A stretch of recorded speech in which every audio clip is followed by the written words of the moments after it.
Starting. All attendees are in listen-only mode. Good afternoon, everybody. Happy November. This is Amber Livingston. I am the 3-day specialist at Susan G. Komen. I'm sure most of you are familiar with me by now, but again, I work in your world all the time on the 3-day, and exciting news and kind of sad, we just have one more left of the season. San Diego's coming up here in just a week and a half, so I look forward to seeing some of you there. But thank you again for joining us as we continue our 3-day webinar series. This one is very, very important to our bold goal. I know you guys have been hearing a lot about it, and we are so thankful that Shairia is joining us and is going to talk to us about our health equity initiative and reducing our disparities. So this webinar will last about 30 minutes, and then as always, you guys are able to submit questions to the chat or question box, whatever you guys see on your screen.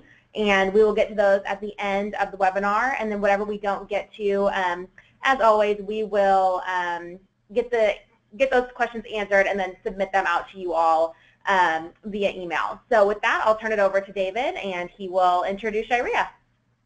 Thank you, Amber, for that introduction. I am David Vaught. I am a research grants manager here at Komen that helps facilitate many of the grants that come into Komen.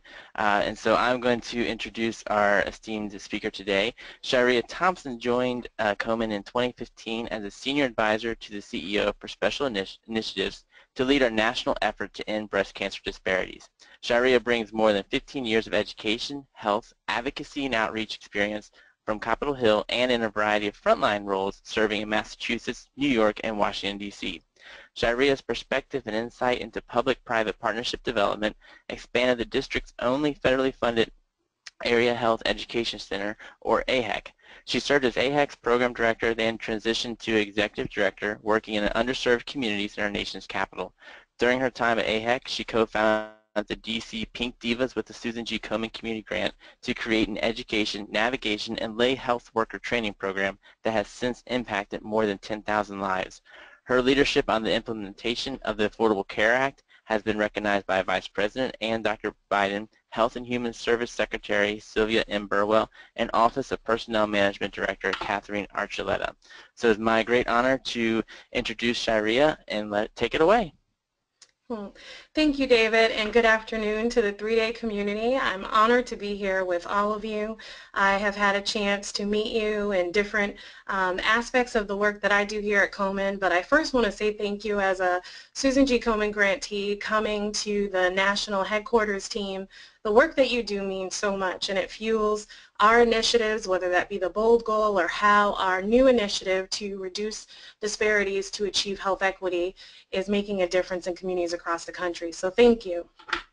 So first, many of you are familiar with our critical mission here at Susan G. Komen, and the walk that you participate in communities across the country is fueling the work that we do each day in those communities to really meet those critical needs and make sure that women of all walks in lives and no matter where they live are getting access to those breakthroughs in research that we are aiming to prevent and cure breast cancer. And so together we have been able to have outcomes that have made a difference, particularly decreasing the mortality rates by 37%.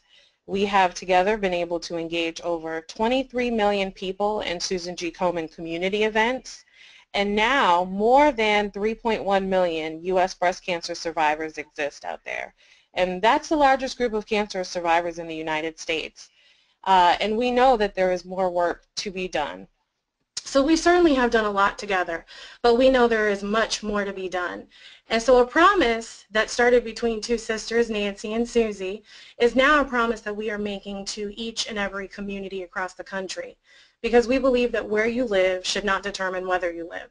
A zip code should not be a death sentence. It just shouldn't. But we know it's a stark reality for many African American women in the U.S.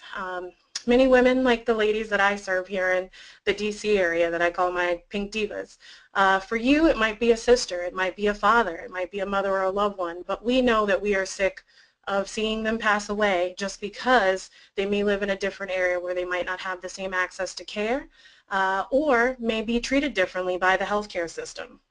So the reality is here in the United States, African American women are dying from breast cancer in some communities, nearly more than 40% more than Caucasian women. In some areas it may be up to 70% depending on where you may be, because those issues continue to persist. So how can we take that information and really tackle this issue? That's our promise. We need to make sure that women that are being diagnosed more, such as African American women, are getting to treatment. Because the reality is currently we are getting to treatment when it's limited, when it's expensive, and the prognosis or those outcomes are worse. And that's what's leading to those deaths. And lastly, we know that African American women are diagnosed younger, in their 30s, in their 40s, not 50s and 60s, earlier, and with more aggressive types of breast cancer, such as triple negative. So what are we doing to tackle this? And how can we really make sure that those innovations and the breakthroughs are being applied to breast cancer issues that African American women face? Well, one of the exciting things that many of you have heard about is our BOLD goal. And this initiative will actually contribute to reducing that current number of breast cancer deaths by 50% in the U.S. in the next year. When I started this work here at Komen, my sister sent me a quote that I'm sure many of you have heard that I treasure and continues to keep me going, which is, "I come as one, but I stand as 10,000. And it makes me think of the 3-day community, because together the work that you do is making sure that we are achieving that goal. And in addition, as an African American woman who started this work because when at 13 my sister found a lump in her breast, I know what it means each day to be one of those women that for a host of reasons are dying more. But we need to take all of that commitment, all of that excitement, all of the community that we're bringing and standing as 10,000 together to continue our work, because we've got to make sure that women are getting equitable care and that we're moving from ending breast cancer disparities to achieving health equity. So before we go on to talk more about what we're going to do to tackle that, I just want to make sure that we can unpack what are health disparities and what is health equity. So the first thing would be breast cancer disparities. When you talk about what's happening in our communities across the country, what are they? It's really differences in specific groups and how they actually end up having outcomes or living their lives when they're facing this disease or getting care. And so some of those groups may be based on race, or ethnicity, age, disability, socioeconomic status, sexual orientation, or even education. And what does it look like in our communities? Often these are communities where women are getting later diagnosed because they are not accessing the care, because maybe they're being treated differently. Maybe they don't have a provider that understands cultural competency, which is how to best relate to a woman that might look different than you or have a different religion or a different sexual orientation. Making sure that women are removing the barriers to their care. Maybe it's transportation. They live far from a center of excellence and can't get to the best care. So they're going to their community clinic, but the community clinic may not have that best oncologist. How do we get women to the best, and how do we get those best centers of health providing information and training those community locations as well, so that we're sharing all of the information and rich knowledge that we know we have. And making sure that it's less fragmented. Getting diagnosed with breast cancer or finding that lump, whether you're 13 or 30 or 60, is overwhelming. And it shouldn't be a process that you have to go through alone, and it certainly shouldn't be one that is very difficult to navigate at each step. We know that with all the most resources available to a woman, it can be a very difficult process. So we need to reduce disparities to make sure that women are getting access with patient navigation support to get them through the entire process and hold their hand.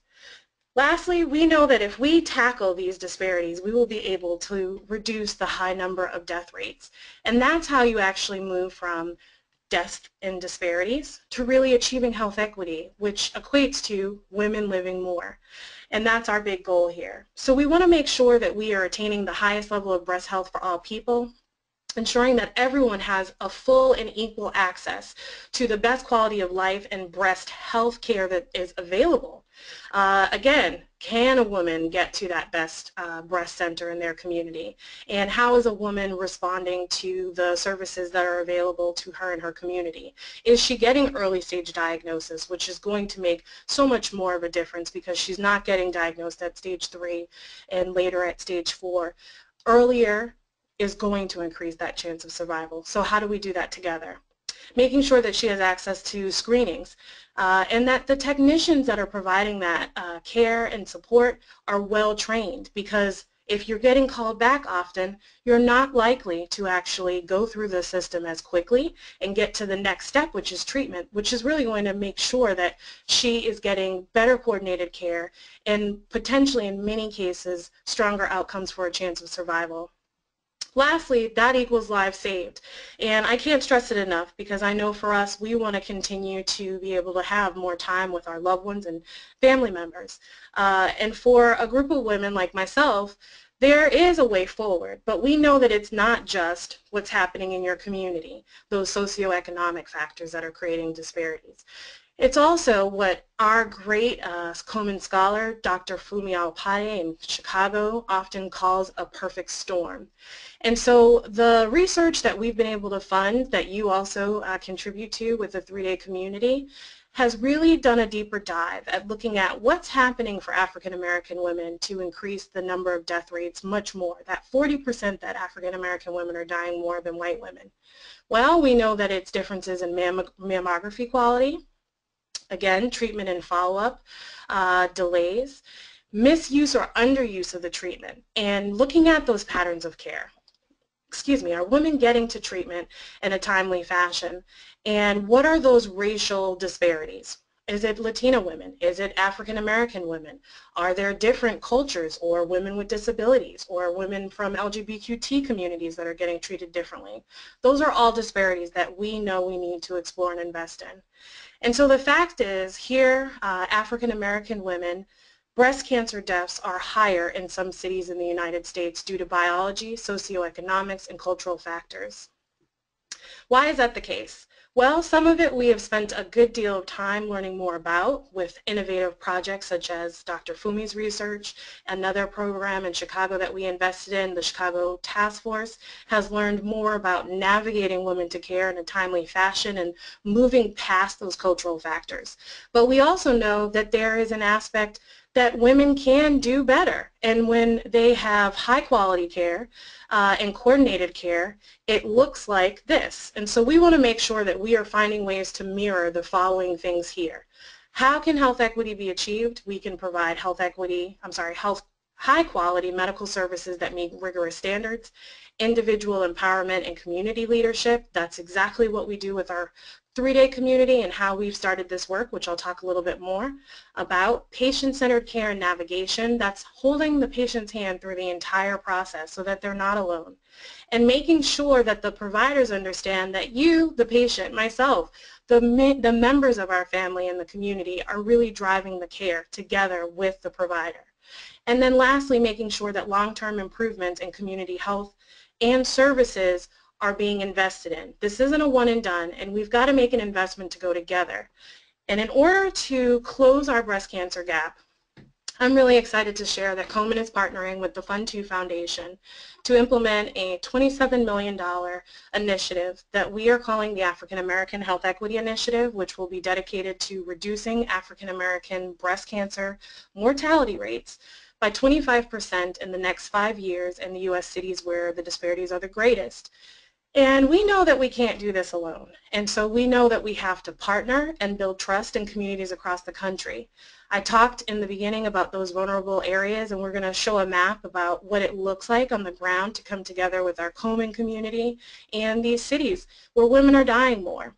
We know that in these communities often they're not getting access to genetic testing and screening, treatment and clinical trials, and even genetic counseling. So how are we going to make sure that we are investing in those innovations that are providing access to treatment and those innovations that sometimes are coming out of clinical trials?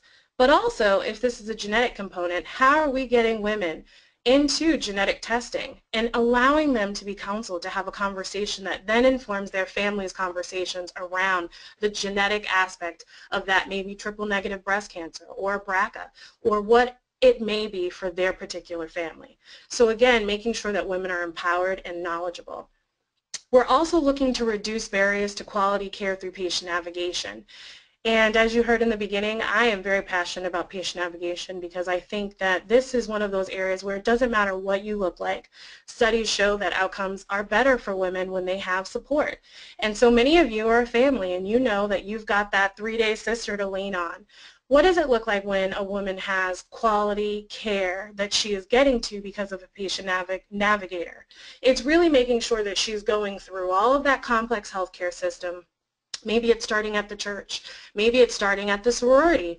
Maybe it's starting at the salon and saying to a woman, have you gotten screened? Do you know what your normal is? What's your family health history? And then making sure that she's going through those steps together with a navigator. If she does go into screening and needs a follow-up and then is going on to treatment, that we are there every step of the way and making it less confusing and explaining the process and making sure that she's going to timely treatment. And then next, for some women, it might be on to survivorship, where she may give back to her community or join the 3-day community as well and walk and share her story. Or it could also be moving on to palliative care and making sure that she and her family, or he, because men get breast cancer too, are also supported. So this is a full continuum investment in making sure that patient navigation is available at every step of the way. Lastly, advocacy. And it is certainly last, but it is not least in any way.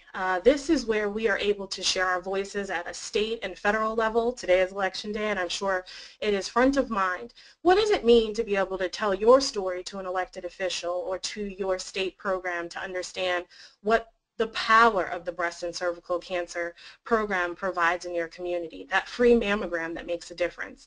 So we want to make sure that women have access to that information and that patients, advocates, religious leaders, scientists, clinicians, policymakers are coming together to make sure that all of the efforts that we are investing in as a community are continuing to be invested in and reflected in the policies and laws that we have to protect and really ensure that women have access to the best quality breast health treatment and programs in their state. So what does this look like across the country? I call it at work in your community because we are doing this together. And many of you have met affiliate teams, which are the heart and hands of Komen. While our national offices are in DC, we, as you can see on this map, have running ribbons across the map. And these are pictures, little snapshots of where our affiliates are doing the work.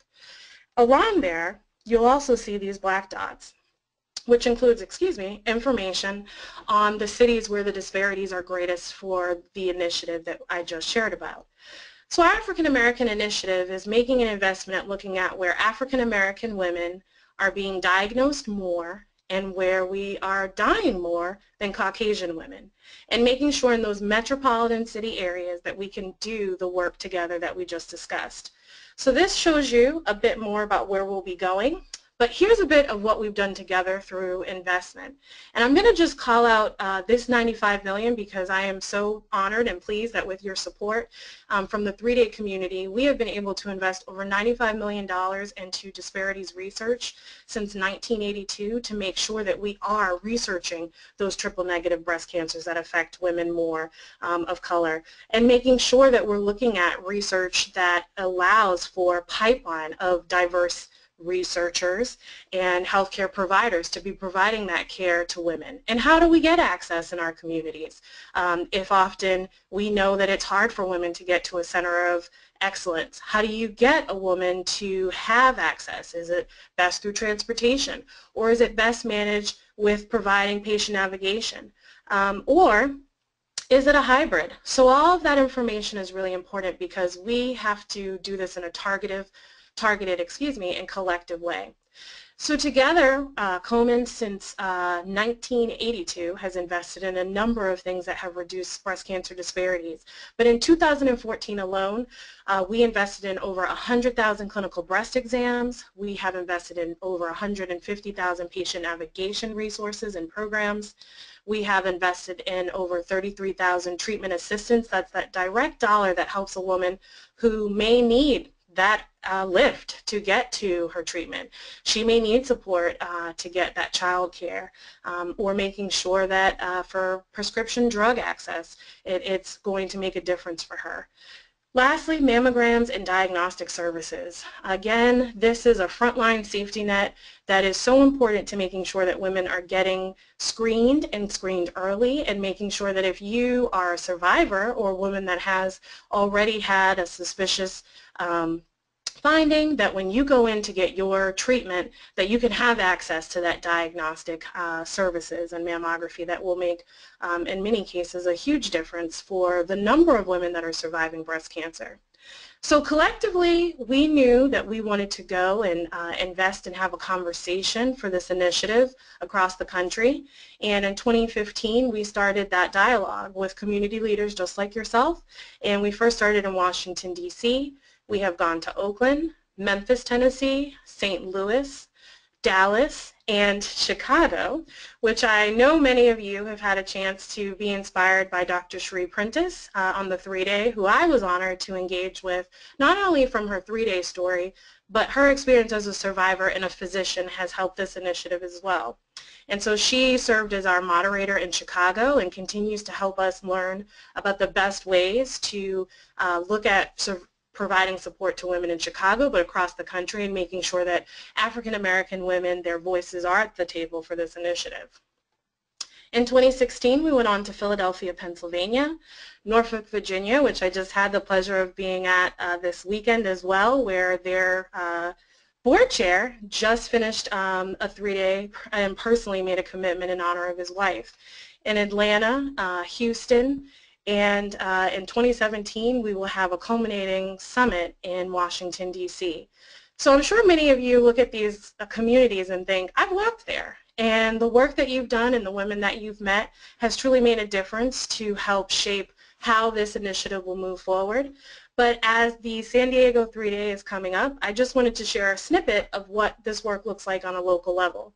So one of our affiliates in California is a leader in really providing some of the best advocacy work that we are really seeing in the community, and making sure that women are getting access to screening from that advocacy side that we talked about. I'm going to share a little bit more about what they've done in California on the program side. And so one of the programs that has been effective at reaching African American women is California Circle of Promise. And Circle of Promise is just that, a promise that women make to each other to help get 10 sisters or women in your circle screened. And when we started this work, we were honored to go to California and have a conversation in Oakland with leaders. And after that conversation, we participated in California Circle of Promise Day. And we, in honor here of Henrietta Lacks, we were able to inspire other women, just as Henrietta did when she unknowingly gave her HeLa cells to science, which have made so many breakthroughs and particularly saved many women's lives, also to the contributions that she's made to breast cancer. And how can women, again, rewrite their story and reclaim this narrative, whether it be through the inspiration that Ms. Henrietta Lacks provides, or here as a family member? How do you make time for yourself? How do you still care for your family? How do you reach out and help a sister to get screened and guide them through that process as well? And that's really what that Circle of Promise is about. And so they had a goal to tackle that nearly 70% more rate where women in California were really doing much worse than their Caucasian counterparts. And what does that actually look like? They wanted women to get information, to get support, and to gain access to services. And one of the ways that this initiative has been successful, just like we will be doing across the country, continuing to develop these partnerships that know where the women that we are trying to reach live, work, play, and pray. So working with the California Legislative Black Caucus, working with the pharmaceutical industry to make sure that they are also providing access, and listening to why it's important to make sure that drugs are affordable, and also making sure that we can come together to have a conversation about clinical trial access. We know that people like to also have fun as well, and sometimes working to make sure that you can reach people where they play is important as well. So Six Flags was a partner here. Anthem Blue Cross looking at the healthcare system, Carol H. Williams making sure that they are telling the story in the voice that's culturally confident and speaking to the African American community. The LA Sparks, again, reaching women in their community. Community health centers, because often in these communities this is not a situation where a woman feels a lump and then calls her oncologist or goes to her world-renowned OBGYN. This is an area where a woman maybe after 2 years finally says, I've got to go in, and her husband begs her, or she knows that it's gone to a point where she needs to go down to that community clinic. So starting with primary care doctors is so important, and making sure that they are armed with the resources and the support is vital. And having survivors tell their stories and make sure that they are shaping the work that we're doing. And Olympian Carmelita Jenner as well, often having ambassadors that look like our community and reflect the work that we're trying to do together. Faith-based and civic leaders are also so vital also when you're trying to work in the community. So I'm pleased to share with you that in the past 2 years, this Circle of Promise initiative has taken place for 2 years, and they have been able to, on Circle of Promise Day, get many of women signed up for their screenings since that first year that we joined them. They had an anniversary last year. But overall, the Circle of Promise initiative has been able to make sure that over 130,000 women have received breast health information. Over 2,559 African American women completed a mammogram. Over 2,400 African American women entered that medical home. So that might have been a community health center, it might have been a primary care provider, but often that's that frontline role that's going to make a difference to make sure that we're getting screened earlier. And also 22 breast cancers were diagnosed in African American women.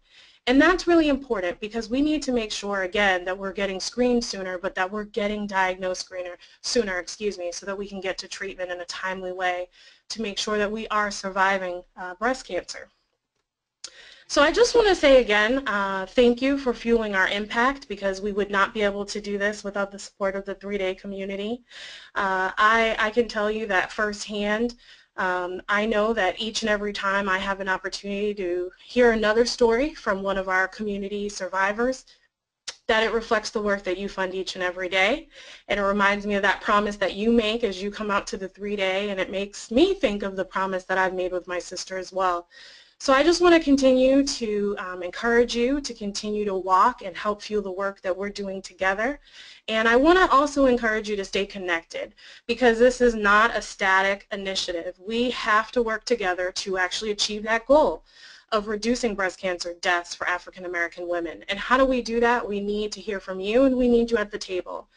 So if you can see this information here, we have a website, and it will have information on how to get connected to the national initiative, and our summit in 2017 will be an online opportunity to engage, and so we'll send that out to your community as well. And we hope that if you have questions or want to be a part of this, that you reach back out. And lastly, I know many of you are social media mavens, and if you would like to share or follow, that is our hashtag, which is Close the BC Gap, that we use to educate women and to also empower women to really move past the thought that breast cancer is a death sentence for African American women, and rewrite our own story and realize that we can and continue to make a difference to save lives for African American women here. So thank you again, and I appreciate your time, and I look forward to some questions. Thank you, Sharia. So this is David again. So if you have any questions, feel free to put those in the chat box, and we'll get to the ones that we can right now, and any others we'll send out in a follow-up email like we've done in the previous couple webinars. So as some of these questions are coming in, I guess we'll start off with one of the ones. If you had to choose one aspect, what do you think would be the most important initiative or action item that could help reduce health disparities? Do you think it would be access to quality health care, genetic testing, early treatment, early detection? If you had to choose one actionable item, what would you possibly pursue? So this is fascinating, and this isn't me doing the DC pivot. It's actually true. The reason why we're taking on this initiative is it's not one thing, and that's why we haven't made the progress that we needed to. We really have to go together and in tandem look at those research innovations. We have to make sure that that information is then shared with the community so that it can be applied. access is vital, because I like to say until there is a cure, right? What's happening in the communities each and every day to make sure that women are getting to those screenings in a timely fashion.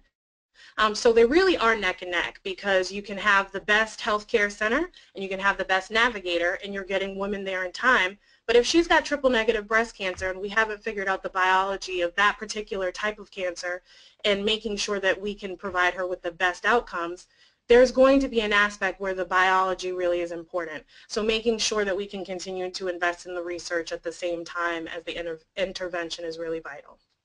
Okay, and we'll do one more and then any others that we get. And if you think of any afterwards, feel free to respond to the email from the GoToWebinar, and we'll incorporate those and send those to Sharia to answer and send back to all the attendees. But another one to close out on, you spoke on the California initiative. Are there any other statewide initiatives that Komen is helping to plan or participate in that would be like the California one? So yes, there's actually a number. I'll be flying to the CDC tomorrow to meet with our Arizona team, which is doing a number of statewide work on the ground. We also know that, as I mentioned, in Chicago, the Chicago Task Force is one of the areas that we first learned.